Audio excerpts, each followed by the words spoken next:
اگر یہ جلاد جب قصاص لیتے تھے کسی سے، سعودی میں قصاص کا بھی، تو پھر یہ کہ اس کی آنکھیں باندھ کر کے میدان پہ کھڑے کرتے اور لوگ جمع ہوتے تھے، پھر یہ جلاد جو ہے نا اس کی گردن اڑاتا تھا۔ تو اس موقع پر اللہ آپ کا بھلا کریے ہے کہ کیا ہے، اس موقع پر قصاص تھا ایک بندے کی آنکھیں، تو حضرت جی فرماتے کہ ہم بھی گئے مولانا عبدالحق، تو فرماتے کہ قصاص کی باری تھی۔ آخر جو مقتول کے ورثاء تھے انہوں نے وہاں کہا کہ چلو ہم قصاص نہیں لیتے، اس سے دیت لے لو۔ قاضی سے کہا، قاضی جلاد تیار ہو گیا، تلوار اب اس کی گردن اڑا رہا، کہا کہ اس سے دیت، بس دیت، ہم اس کی جان بخشی کرتے ہیں کہ کم از کم بچ جائے۔ وہ عرب تھا کوئی، سمجھے پٹھانوں کی طرح، بلوچوں کی طرح، اس سے کہا کہ بابا چلو اب تو دیت دے گا؟ اس نے کہا میں دیت نہیں دیتا، آگے اس کی بندی ہوئی ہے، اس نے کہا کہ میں دیت نہیں دیتا، بالکل نہیں دیتا دیت، بس گردن میری اڑا دو۔ تو کہتے قاضی نے اعلان کیا کہ یہ کنگلا ہے یا بخیل ہے یا چیٹر ہے، بہرحال یہ دیت نہیں دیتا، یہ اپنے آپ کو قصاص کے لیے پیش کرتا ہے کوئی خدا کا بندہ جو اس کے لیے دیت دے دے؟ تو ایک بندہ وہاں کھڑا ہو گیا، اس نے کہا کہ آ جاؤ کتنی دیت بنتی؟ اس نے چیک کاٹ کر کے دے دی، بس نعرے تکبیر ہو گئے، اس کی جان بچ گئی۔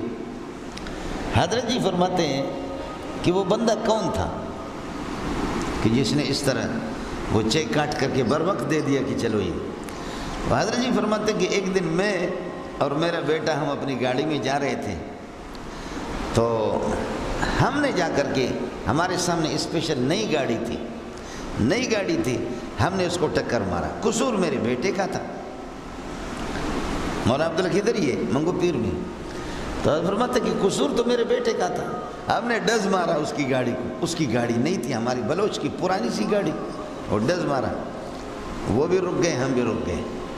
تو کہتے کہ وہ رک کر کے، حالانکہ قصور تو پیچھے والے کا ہوتا ہے، انہوں نے مارا، کہتے کہ وہ رک گیا، ہم بھی رک گئے، تو ہم کانپ رہے کہ کیا ہوگا ہمارا، قصور بھی ہمارا ہے، ہماری تو پرانی سی گاڑی، اس گاڑی کو کر دی، کانپ رہے۔ وہ آ گیا، کہنے لگے میری داڑھی بھی پکڑی، میرا بھی بوسہ لیا، میرے بیٹے کی بھی داڑھی پکڑی، بوسہ لیا، کہا معاف کر دینا، قصور ہمارا ہے۔ اور پھر کہتے کہ 1000-2000 ریال ہمیں دی، کہا کہ آپ اپنی گاڑی کو بنوا لینا، اللہ کے لیے معاف کر دینا۔